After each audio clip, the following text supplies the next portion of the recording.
നീ പറയുന്ന ഒരു വാക്ക് ദൈവപ്രവൃത്തിയെയും വെളിപ്പെടുത്തും. നീ പറയുന്ന മറുവാക്ക് പിശാചിനെ കൊണ്ടും പ്രവർത്തിപ്പിക്കാനിടയായി തീരും.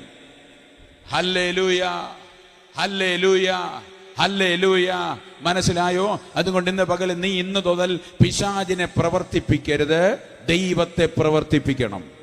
പിശാചിനെ സൈലന്റ് ആക്കണം, ദൈവത്തെ ആക്റ്റീവ് ആക്കണം. ആമേൻ. പിശാചിന്റെ ദൂതന്മാരെ പ്രവർത്തിപ്പിക്കരുത്, ദൈവത്തിന്റെ ദൂതന്മാരെ പ്രവർത്തിപ്പിക്കണം. ആമേൻ. ദൈവത്തിന്റെ കൃപയെ പ്രവർത്തിപ്പിക്കണം, സാത്താന്യ ദൂതന്മാരെ ചലിക്കാൻ അനുവദിക്കരുത്. ആമേൻ. ഇന്ന് പകലിൽ മറക്കരുത്. നീ പ്രാർത്ഥിക്കുമ്പോൾ, നീ ഉപവസിക്കുമ്പോൾ, നീ ആരാധനയ്ക്ക് വരുമ്പോൾ, കൂട്ടായ്മയ്ക്കകത്ത് വരുമ്പോൾ, ദൈവത്തിന്റെ കൃപയ്ക്കകത്ത് നിൽക്കുമ്പോൾ ദൈവം ചലിക്കട്ടെ, സ്വർഗീയ കരം ചലിക്കട്ടെ, ദൈവദൂതന്മാർ നമുക്ക് വേണ്ടി ചലിക്കട്ടെ. അല്ല, അവൻ അതിന് വിരോധമായി ശത്രുവിന്റെ പദ്ധതിയും പ്രവൃത്തിയും യേശുവിന്റെ നാമത്തിൽ ചലിക്കാതെയാകട്ടെ.